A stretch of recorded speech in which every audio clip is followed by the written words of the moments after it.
بسم اللہ الرحمن الرحیم۔ السلام علیکم۔ تقی الدین نے دشمن کو تیاری کی حالت میں دبوچنے کا فیصلہ کر لیا، مگر اس قسم کی انتہائی اہم معلومات حاصل نہ کی کہ سوڈانیوں کی جنگی طاقت کتنی ہے، وہ کتنی طاقت لڑائیں گے اور کتنی ریزرو میں رکھیں گے، ان کے ہتھیار کیسے ہیں، سوار کتنے اور پیادہ کتنے ہیں، اور سب سے زیادہ اہم مسئلہ یہ تھا کہ میدان جنگ کس قسم کا اور مصر سے کتنی دور ہوگا، اور رسد کے انتظامات کیا ہوں گے۔ دو خرابیاں تو ابتدا میں ہی سامنے آ گئیں۔ ایک یہ کہ سوڈانیوں نے بلکہ صلیبی کمانڈروں نے تقی الدین کو سرحد پر روکا نہیں، اسے بہت دور تک سوڈان کے اس علاقے تک جانے کے لیے راستہ دے دیا جو بڑا ہی ظالم صحرا تھا اور جہاں پانی نہیں تھا۔ دوسرا نقصان یہ سامنے آیا کہ تقی الدین کی فوج دراصل صلاح الدین ایوبی کی چالوں پر لڑنے والی فوج تھی، جو انتہائی کم تعداد میں دشمن کے بڑے بڑے دستوں کو تہس نہس کر دیا کرتی تھی۔ اس فوج کو صرف سلطان ایوبی استعمال کر سکتا تھا۔ سلطان ایوبی آمنے سامنے کی ٹکر سے ہمیشہ گریز کرتا تھا، وہ متحرک قسم کی جنگ لڑتا تھا۔ تقی الدین لشکر کشی کا قائل تھا۔ اس فوج میں تجربے کار اور جانباز چھاپہ مار دستے بھی تھے، لیکن ان کا صحیح استعمال سلطان ایوبی جانتا تھا۔ سوڈان میں جا کر یوں ہوا کہ فوج ایک لشکر کی صورت میں بندھی رہی اور دشمن اپنی چال چل گیا۔ دشمن تقی الدین کو اپنے پسند کے علاقے میں لے گیا اور اس کی فوج پر سلطان ایوبی کے انداز کے شبخون مارنے شروع کر دیے۔ تقی الدین کے جانوروں اور جوانوں کو پانی کی ایک بوند بھی نہیں ملتی تھی۔ چھاپہ مار دستوں کے کمانڈروں نے اس سے کہا کہ وہ انہیں صحرا میں آزاد چھوڑ دے، مگر تقی الدین نے اس خدشے کے پیش نظر انہیں کوئی کارروائی نہ کرنے دی کہ جمعیت اور مرکزیت ختم ہو جائے گی۔ جب رسد کا مسئلہ سامنے آیا تو یہ تکلیف دہ احساس ہوا کہ وہ اتنی دور چلے آئے ہیں جہاں تک رسد کو پہنچتے کئی دن لگیں گے، اور رسد کا راستہ محفوظ بھی نہیں۔ ہوا بھی ایسے ہی کہ رسد کے پہلے ہی قافلے کی اطلاع ملی کہ دشمن نے اسے تباہ نہیں کیا بلکہ تمام تر رسد اور جانور اڑا لے گیا ہے۔ اس حادثے کی اطلاع پر چھاپہ مار دستوں کے ایک سینئر کمانڈر اور تقی الدین میں گرما گرمی ہو گئی۔ کمانڈر نے کہا کہ وہ لڑنے آئے ہیں اور لڑیں گے، لیکن اس طرح نہیں کہ دشمن شبخون مار رہا ہے، رسد لوٹ کر لے گیا ہے اور ہم مرکزیت کے پابند بیٹھے رہیں۔ تقی الدین نے حکم کے لہجے میں سخت کلامی کی تو کمانڈر نے کہا، آپ تقی الدین ہیں، صلاح الدین نہیں۔ ہم اس عزم اور اس طریقے سے لڑیں گے جو ہمیں صلاح الدین ایوبی نے سکھایا ہے۔ ہم چھاپہ مار ہیں، ہم دشمن کے پیٹ کے اندر جا کر اس کا پیٹ چاک کیا کرتے ہیں۔ آپ کا یہ لشکر بھوکا مر رہا ہے اور رسد دشمن لے گیا ہے۔ ہم دشمن کی رسد لوٹ کر اپنی فوج کو کھلانے کے عادی ہیں۔ وقائع نگار لکھتے ہیں کہ تقی الدین کی آنکھوں میں آنسو آ گئے۔ وہ جانتا تھا کہ چھاپہ ماروں کا یہ کمانڈر کس جذبے سے پاگل ہوا جا رہا ہے۔ اس نے جذباتی لہجے میں کہا، میں ذاتی باری تعالیٰ کے عذاب سے ڈرتا ہوں۔ میں ان جانبازوں کو جو فلسطین میں لڑتے ہوئے آئے ہیں ناحق موت کے منہ میں نہیں دھکیلنا چاہتا۔ پھر آپ کو حملہ بھی نہیں کرنا چاہیے تھا، کمانڈر نے کہا۔ ہم میں کون ہے جو اللہ کے نام پر جان دینے کے لیے تیار نہیں؟ ہم موت کے منہ میں آ چکے ہیں، اور یہی مسلمان کی شان ہے کہ موت کے منہ میں جا کر وہ اپنے آپ کو اللہ کے قریب محسوس کرتا ہے۔ آپ جذبات سے نکلیں، ہم دشمن کے جال میں آ چکے ہیں۔ تقی الدین کوئی ایسا اناڑی بھی نہیں تھا۔ اسے سلطان ایوبی کے یہ الفاظ یاد تھے کہ اپنے آپ کو بادشاہ سمجھ کر کسی کو حکم نہ دینا اور میدان جنگ میں جا کر اپنی غلطیوں سے چشم پوشی نہ کرنا۔ اس نے اس کمانڈر کی سخت کلامی کو گستاخی نہ سمجھا اور اسی وقت تمام اعلیٰ کمانڈروں کو بلا کر جنگ کی صورتحال اور آئندہ اقدام کے متعلق بات چیت کی۔ فیصلہ ہوا کہ چھاپہ ماروں کو جوابی کارروائیاں کرنے کے لیے پھیلا دیا جائے۔ رسد کے راستے کو بھی چھاپہ مار اپنی حفاظت میں لے لیں۔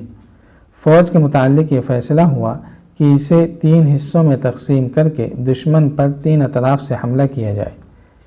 تقی الدین نے اپنے پاس جو محفوظہ رکھا وہ خاصا کم تھا۔ اس تقسیم اور ترتیب سے یہ فائدہ ہوا کہ فوج اس علاقے سے نکل گئی جہاں پانی نہیں تھا، ریت اور ٹیلوں کا سمندر تھا، مگر فوج بکھر گئی۔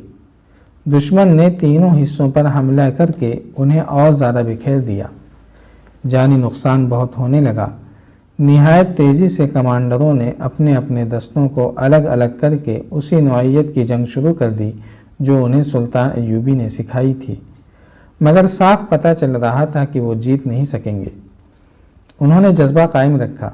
رسد اور کمک کا سوال ہی ختم ہو گیا تھا۔ وہ شب خون مارتے اور کھانے پینے کے لیے کچھ حاصل کر لیتے تھے۔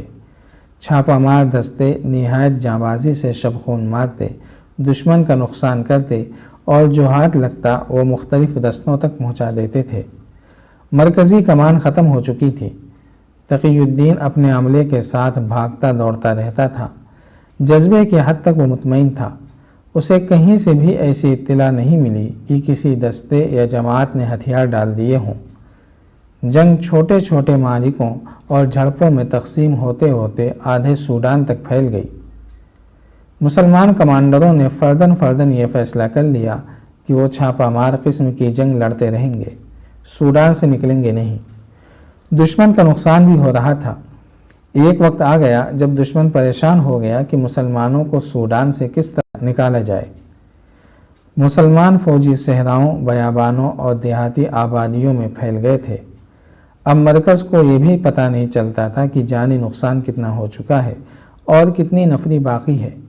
یہ اندازہ ضرور ہو رہا تھا کہ دشمن بھی مصیبت میں مبتلا ہے اور اب وہ مصر پر حملہ نہیں کر سکے گا، مگر اس طریقے جنگ سے کوئی ٹھوس فائدہ حاصل نہیں کیا جا سکتا تھا، کوئی علاقہ فتح نہیں کیا جا سکتا تھا، فوج مرتی جا رہی تھی۔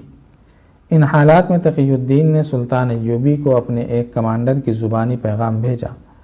اس نے کہا کہ سوڈان کی مہم صرف اسی صورت میں کامیاب ہو سکتی ہے کہ اسے کمک مل جائے۔ اس کی تمام فوج چھاپہ مار پارٹیوں میں بٹ گئی تھی۔ ان پارٹیوں کی کارروائیوں سے فائدہ اٹھانے کے لیے مزید فوج کی ضرورت تھی۔ تقی الدین نے سلطان ایوبی سے پوچھا تھا کہ کمک نہ مل سکے تو کیا وہ سوڈان میں بکھری ہوئی فوج کو یکجا کر کے مصر واپس آ جائے۔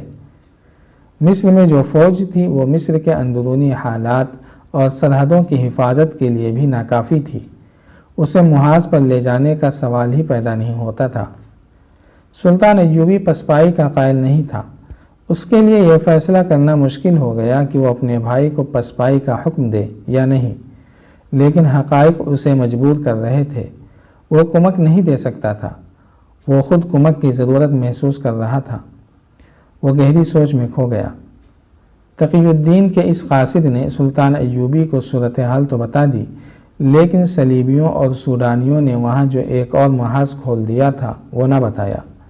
غالباً اس کمانڈر کو معلوم نہ ہوگا۔ ایسے انکشافات بہت بعد میں ہوئے تھے۔ تقی الدین کی فوج 10-10، 12-12 کی ٹولیوں میں بکھر کر لڑ رہی تھی۔ بعض علاقوں میں خانہ بدوشوں کے جھونپڑے اور خیمے بھی تھے، بعض جگہیں ہری بھری اور سرسبز بھی تھیں، اور بیشتر علاقے بنجر، ویران اور ریگستان تھے۔ ایک شام 3 چھاپہ مار مجاہدین واپس اپنے ایک سینئر کمانڈر کے پاس آئے۔ ان میں 2 زخمی تھے۔ انہوں نے سنایا کہ ان کی پارٹی میں 21 افراد تھے اور 22واں پارٹی کمانڈر تھا۔ دن کے وقت یہ پارٹی ایک جگہ چھپی ہوئی تھی۔ پارٹی کمانڈر ادھر ادھر اس طرح ٹہل رہا تھا جیسے پہرا دے رہا ہو یا کسی کی راہ دیکھ رہا ہو۔ ایک سوڈانی شتر سوار گزرا اور پارٹی کمانڈر کو دیکھ کر رک گیا۔ کمانڈر اس کے پاس گیا اور معلوم نہیں اس کے ساتھ کیا باتیں کی۔ شتر سوار چلا گیا تو پارٹی کمانڈر نے اپنے 21 جانبازوں کو یہ خوشخبری سنائی کہ 2 میل دور ایک گاؤں ہے جہاں مسلمان رہتے ہیں۔ اس شتر سوار نے پارٹی کو اپنے گاؤں میں مدعو کیا۔ رات کو گاؤں والے پارٹی کو اپنا مہمان رکھیں گے اور دشمن کی ایک جمعیت کی جگہ بھی بتائیں گے۔ تمام جانباز بہت خوش ہوئے۔ کھانا دانا ملنے کے علاوہ دشمن پر حملے کا موقع بھی مل رہا تھا۔ سورج غروب ہوتے ہی یہ سب اس گاؤں کی طرف چل دیے۔ جاری ہے۔ اگر آپ کو یہ قسط وار سلسلہ پسند آ رہا ہے تو لائک، شیئر اور کمنٹ کے ذریعے ہماری حوصلہ افزائی کریں۔ جزاک اللہ خیرا۔